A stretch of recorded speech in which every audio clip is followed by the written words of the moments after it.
네, 안녕하세요, 구독자 여러분. 오늘 12월 24일 크리스마스 이브입니다. 내일은 성탄절이죠. 기독교 믿는 분들한테 상당히 위대하고 즐거운 날이시고, 또 다른 종교분들도 다 축하해주고 있습니다. 여러분들 하여간 좋은 시간 보내시고, 연휴 잘 보내시고, 이번 주는 24일인데요. 시장 현황 팩트체크 들어가 보도록 하겠습니다. 일단 실거주 의무 폐지 외치는 국토부 왜 이러나 제가 이렇게 적어봤고요. 그 다음에 부동산 PF 부실 SOS 이렇게 했습니다. 회생이 가능할지. 요즘 태영건설하고 롯데건설, 코오롱글로벌 이런 데들이 자꾸 뉴스에서 이렇게 워딩이 나옵니다. 이런 부분 한번 체크해 보고요. 다음은 일기 신도시의 이유 있는 하락 이렇게 썼습니다. 이 부분은 신도시법이 통과가 됐는데 거래의 패턴이 전혀 법 통과는 좀 판이한 양상을 보이고 있어서 저번 주에도 한번 말씀드렸는데 다시 한번 또 정리해 보여드릴게요. 그리고 금리 향방 BOK, 뱅크 오브 코리아 한국은행의 입장이 어떤가 이 부분이 통화정책 보고서하고 여기 나와 있는데 제가 한번 그걸 좀 분석을 해보도록 하겠습니다. 여러분 같이 볼게요. 자, 국토교통부 주택토지를 이렇게 해놨죠, 제가. 보시면 제목을 뭐라 그랬어요? 실거주 의무 폐지 왜 이러나? 이렇게 놨잖아요. 자꾸 국토부에서 실거주 의무 폐지를 얘기하고 있어요. 근데 왜 자꾸 얘기를 할까? 물론 이번에 박상우 국토부 장관 내정자가 또 이 얘기를 했는데, 둔촌 중에 이것 때문에 문제가 많은데, 일단 이 글을 보시면 국토교통부 주택토지실 이렇게 돼 있죠. 그리고 이 부서에 어떻게 돼 있냐면, 보시는 바와 같이 이 과가 이렇게 많습니다. 특히 여러 분야 중에서 이 주택 토지실이 이 주택 정책의 핵심을 다루고 있습니다. 근간을 만들고 다른 부서는 또 나름대로 할 일이 있는데 여기 보시면 주택 정책과 기금과 건설 공급, 정비, 공급기획과 우리가 지금 부동산 시장에서 접하는 모든 부분들이 포함되죠. 주거복지, 공공주택, 민간임대, 토지정책 다 있습니다. 부동산 개발 정책과 부동산 소비보호까지. 그러면 여기 우측에 보시면 업무 내용이 나와요. 업무 내용이 보면 실거주 의무 폐지와는 다른 내용입니다. 볼까요? 주택 공급 확대 및 수급 균형을 통한 시장 안정 기반 기축. 그럼 3기 신도시 하면 됐죠. 실소유자의 내 집 마련 기회 확대 지원. 그러면 실거주 의무 폐지 있으면 안 되죠. 근데 국토부에서 이제 얘기하는 논리를 제가 하나하나 해석할 수 있을 텐데, 무주택자 서민을 위한 주거복지 강화. 지금 둔촌중공에 실거주 의무 폐지를 하면 샀다가 팔으라는 얘기인데, 이게 주거복지를 강화하는 걸까요? 그거 좀 거리가 멀죠. 국민임대 건설 계획. 임대주택이 역대 정부 중에 지금 제일 적게 짓고 있습니다. 그것도 좀 문제가 있고요. 부동산 시장의 선진화 및 미래주거물, 개발부담금, 토지거래 허가제, 국가공간정보 체계, 부동산 정보 통합 및 대민 서비스 제고 이렇게 돼 있어요.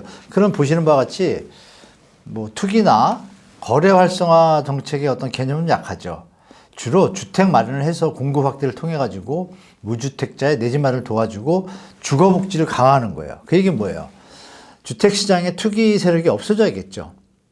그런 개념에서 저는 이것이 전혀 앞뒤가 안 맞는다고 판단하는데, 보시면 이런 표현을 썼습니다. 국토부 장관 내정자가 전세를 끼고 집을 사는 게 투기도 있겠지만 투기도 있겠지만 이게 답이에요, 여러분. 투기가 있다고 얘기하잖아요, 직접.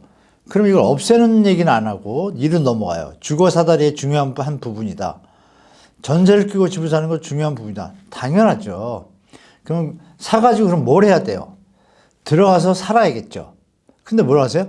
내가 다 사서 들어갈 수 없을 때. 맞는 말이에요. 전세 끼고 뒀다가 돈을 모아서 들어가는 게 우리 사회에 있는 주거 사다리의 한 부분이다. 내정자 본인이 얘기를 했어요. 본인이 뭐라고 그랬어요? 전세 끼고 있다가 들어가서 사는 거잖아요. 결국은 실거주잖아요. 근데 지금 뭡니까? 실거주 의무 전세 끼고 하는 건 좋다 이거야. 그런데 분양권 전매를 허용했지 않습니까? 팔게끔. 그러니까 여기서 앞뒤가 안 맞잖아요. 그죠? 팔지 말아야죠. 이 말대로 하면 본인이 본인 말에 자충수를 두는 거예요. 전세를 끼고 뒀다가 돈을 모아서 들어간다 이거 집에. 근데 왜 팝니까? 그럼 실거주 의무 폐지를 빼면 분양권 전매를 없애야죠. 아니면 10년 이렇게 두든지. 이 부분이 자가당착에 빠져 있다. 논리가 부족하다 말씀드리고, 또 뭐라 그러냐면 국민들에 대한 수익적 법률 개정의 경우 소급 적용한 것이 원칙으로. 이 소급 적용이 아무데나 하는 것이 아니고요. 국민이 불이익을 당했을 때예요. 이득을 위해 가지고 이득이 났는데 더 이득을 주기 위해서 이런 건 아니죠. 실거주 의무 완화 시에는 기존 의무 부가주택에 대해서도 동일하게 적용하는 게 바람직하다. 이거 무슨 얘기예요? 분양권을 샀는데 살지 말고 그냥 팔으라는 얘기예요. 벌써 뭐가 안 맞죠, 이것도? 워딩이 아주 묘합니다. 실거주 의무는 국민주거 이전을 제약하고 신축 임대주택 공급을 위축시킨다. 이게 무슨 논리냐면 신축 아파트를 들어갔는데 그걸 임대를 놓으면 임대주택 공급이 된다는 거예요. 그럼 여기서 이 말이 잘못된 걸 제가 말씀드릴게요. 그러면 본인이 들어가면 본인이 살던 집은 어떻게 되죠? 그거 임대 놓으면 되잖아요. 똑같은 제로섬이에요. 근데 이건 어떻게 보면 심하게 얘기하면 말장난이죠. 집이 두 개가 있는데 이 사람이 여기에 있던 임대주택을 하나 남게 되잖아요. 임대주택이 뭐가 변한다는 거죠?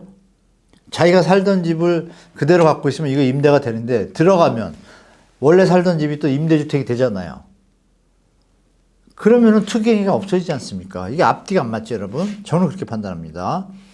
그리고 장관으로 취임하게 되면 실거주 의무법 개정 상황을 살펴보면서 실거주 의무로 인한 국민 불편을 해소하기 위한 방안을 검토하겠다. 이거 44,000가구예요.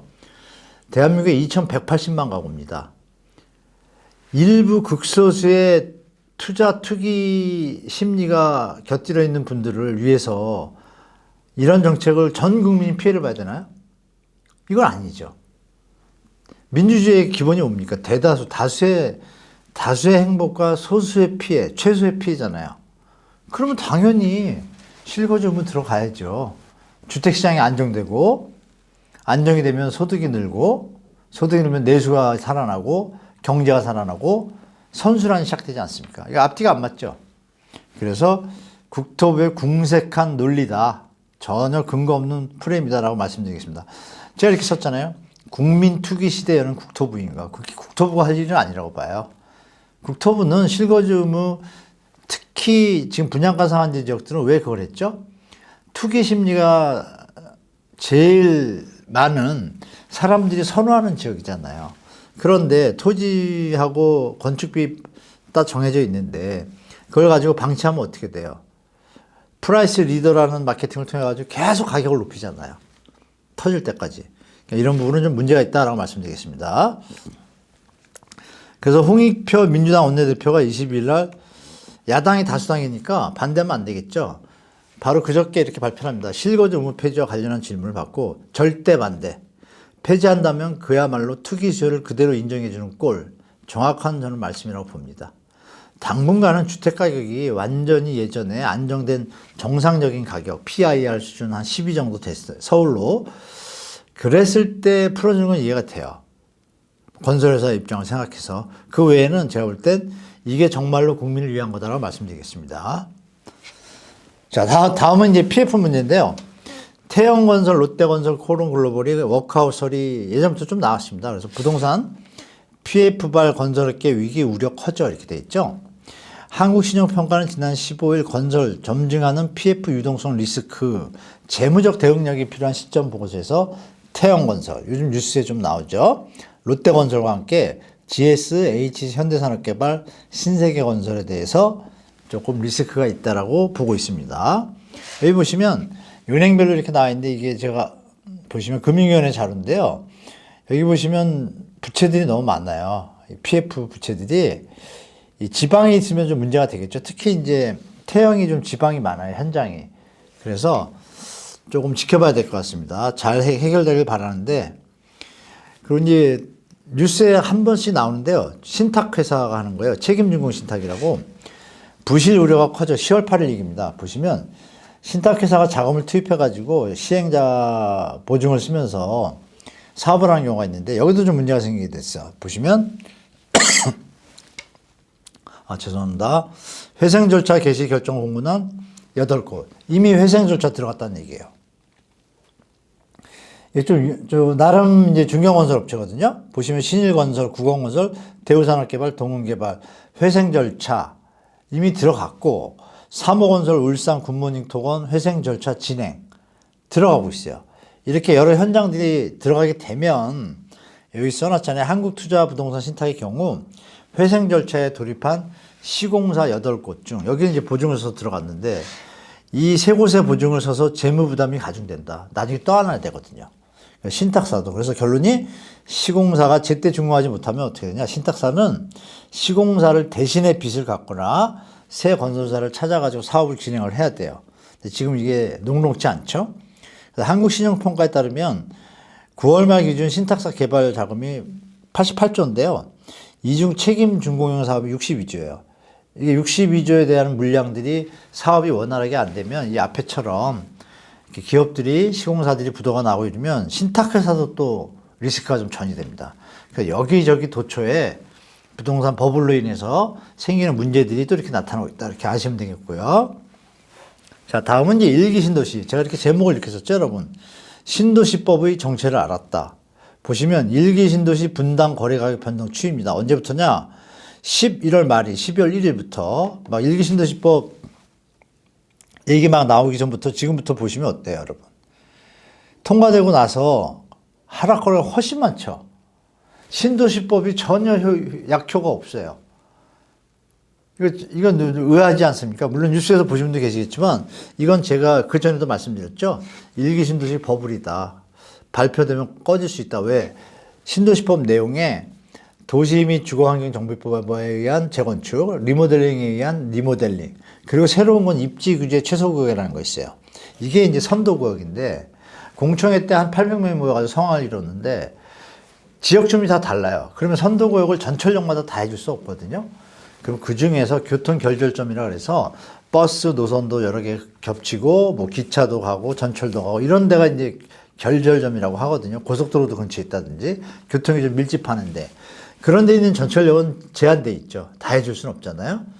그러니까 이제 서로 선도구역이 안 되면 이거 영원히 어떻게 할 수도 없겠다. 그러다 보니까 현장들이 드디어 이거 선도구역 빼고는 재개발 재건축 기다리다 보면 시간이 넘어가겠구나. 순환 개발을 한다고 하니 그래서 이렇게 빠지고 있습니다. 거래가.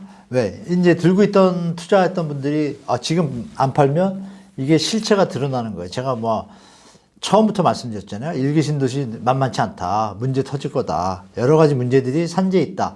물론 너무 급하게 가서 그래요. 한 5년 정도 공청회 하고 10년 정도 공청회 한 다음에 갔으면 너무 좋았을 거예요. 근데 이게 선거 포퓰리즘에 의해 가지고 가다 보니까 기억나시나요, 여러분? 일기 신도시법이라고 이름 붙였는데 불과 몇 개월 지나지 않아서 뭘로 바뀌었죠? 노후계획 특별지원법으로. 그 벌써 법이 바뀌어요. 1기 신도시뿐이 아니라 2기 신도시, 0기 신도시, 이제 앞으로 3기 신도시까지 다 해당돼요. 그러니까 이게 믿음이 좀 들 가는 거예요. 그러니까 이런 부분에서 그 외에 다른 문제들이 한 8가지가 있는데 따로 제가 1기 신도시 편 다시 한번 집중 분석해 드릴게요. 그래서 1기 신도시 누누이 말씀드렸지만 조심하셔라. 너무 비싼 가격에 사지 마시고 그리고 5년, 10년 안에 쉽게 재건축 들어간다고 생각하지 마시고 순환 개발로 만약에 뒷손으로 물리면 정말 30년 걸릴 수 있습니다. 그것도 다 체크하시기 바랍니다. 물론 먼저 시작된 데들은 지금 신도시법 안 기다리고 재개발 재건축 진행하고 있습니다. 리모델링도 마찬가지고. 자, 그럼 고향도 볼까요? 일산. 일산은 하락거래가 더 많죠, 여러분. 그죠? 법이 통과돼서 박수치고 언론에서 일기 신도시법 통과, 들썩들썩 이런 기사 보셨을 거예요. 들썩들썩 되면서 점점 가라앉고 있는 분위기입니다. 그래서 일기 신도시는 사실 미안의 법이다. 제가 말씀드리고 마스터 플랜이 나와야 하는데요. 나오고 나면 아마 또 공청회 많이 열 겁니다. 무리하게 밀어붙일 수 있는 성격이 아니거든요. 다시 한번 일기 신도시 집중 분석해 드릴게요, 여러분. 자, 고향 일산 서구예요. 서구는 더 많죠, 거래량이. 어떤 거래가? 하락 거래가. 그리고 이 와중에 이 상승 거래도요. 기존에 10억 하던 게 7억 됐다가 8억이면 상승했죠. 그런 거래가 많아요. 대부분 하락이다 이렇게 보시면 됩니다. 시장이 예전 같지 않다는 거 다시 한번 체크하시고 좀 더 관망하시는 게 필요하다고 말씀드릴게요. 자, 그리고 한국은행이 요즘 미국 금리 인하 이런 얘기 때문에 보도들 많이 보셨죠? 금리 인하하면 우리나라 부동산 폭등한다. 또 공급 부족까지 겹친다. 이런 분들 많아요. 논리적으로 맞는 것 같죠. 그런데 한국은행의 스탠스, 입장을 한번 볼까요? 보시면 여기 보시면 어때요? 한국은행 금융통화위원회 회의록입니다. 회의록 중에 제가 일부를 발췌했는데요. 11월 30일 날 회의한 내용을 12월 19일, 불과 6일 전에 발표를 했어요. 그 중에 한 부분이에요. 제가 읽어볼게요, 여러분. 부동산 PF 등 취약 부위 대출 연체율 상승 지속. 대출 연체율이 상승되고 있어요. 주택발 가계 대출 증가 확대. 그리고 그 전에 항상 하던 얘기가 뭐죠? 가계부채 심각하다. 줄여야 된다. 그래서 집값 상승 기대감 남아있어. 금융여건 완화 시 잠재 대출 수요 빠르게 확대 가능. 투기 붐이 또 있다 이거죠. 기대 심리를 안정적으로, 이걸 다른 말로 하면 투기 심리죠. 안정적으로 관리하기 위해 고금리 기조 유지하면서 정부의 가계대출 관리 강화 등을 통해 디레버리징, 부채 감소입니다. 긴축. 부채를 줄여라 이겁니다. 그 노력을 지속할 필요가 있음이라고 회의에 딱 결정이 나요. 그러면 이걸 금리 인하할 수 있을까요, 여러분? 이게 이제 한은의 입장인 거예요. 언제? 12월 19일이지만 11월 말일 날 회의한 겁니다. 그러면 12월 14일자입니다. 이거는 통화신용정책보고서예요. 그 문장 중에, 여러 문장 중에 요거를 제가 뽑았는데요. 11월에도 기준금리가 3.50에서 유지하기로 결정. 물가 상승률이 당초 예상보다 높아짐. 그러면 금리 쉽게 못 내리죠. 올려야 되죠, 도리어. 경제이론에서. 기조적인 둔화 흐름이 이어질 것으로 전망된다. 가계부채 증가 추이와 대외 여건의 불확실성도 높다. 전쟁이 마무리가 안 됐잖아요. 여러 가지 리스크가 좀 많거든요. 현재의 긴축 기조를 유지하는 것이 적절하다고 판단한다. 이 얘기가, 이 워딩의 트렌드가 금융통화위원회 위원이 7분이에요. 7분인데 한 분은 하는 총재고 나머지 6분이 다 아시죠? 그분들의 의견이 이런 의견, 그러니까 3점으로 유지해야 된다. 그러니까 예를 들어서 금리 인하에 대한 기대감이 있으면 어쩌고 저쩌고 이렇게 쓰다가 내년 상반기에 금리 인하에 대한 부분을 생각해야 된다는 의견이 있겠죠? 그럼 볼까요? 몇 명이 했을까? 하는 총재 빼고 나머지 6명이 다 똑같이 의견을 했어요. 그리고 기억나실 거예요. 올해 6월, 7월, 5월 이 회의 때 3.5에서 인상하는 거를 다 같이 열어둔다. 인상할 계획이 있다라는 거를 다 똑같이 동의했어요. 만장일치로. 이것도 만장일치예요. 그러면 쉽게 3.5 내립니까, 이거? 금리 인하? 쉽지 않죠. 미국이 5.5에서 1%를 내린다고 해도 4.5 우리보다 높아요. 그럼 우린 3.5에서 더 내리면 부담됩니다. 그렇죠? 그러니까 아까 여기 말씀 나눴던 금융통화위원회 회의록에도 뭐라 그랬어요? 기대심리, 투기심리가 다시 살아날 조짐이 있으니까 안정적으로 관리하려면 어떻게 해요? 고금리 기조 유지하면서 정부의 가계대출 관리 강화를 하라. 이게 동시에 얘기가 있잖아요. 이게 핵심이에요, 여러분. 그러면 예측되는 건 뭐냐? 하나는 미국의 경제 위기나 침체가 터지지 않는 한 미국이 갑자기 1% 한 번에 못 내리거든요. 2%도 내릴 수 있겠죠. 터지면. 그럼 그때는 금리를 내린다고 해도 시장이 안 살아나거든요. 그걸 생각해 보시면 올 말고 내년 한 해도 내린다 할지라도 주택시장에 영향을 줄 만큼의 수준은 안 된다는 게 답이 나오는 겁니다. 한국이 0.5 내리면 기준금리 3%입니다, 여러분. 기억하시겠지만 폭풍 영끌 때 기준금리가 1%, 1.5%였어요. 2배 이상입니다, 2배.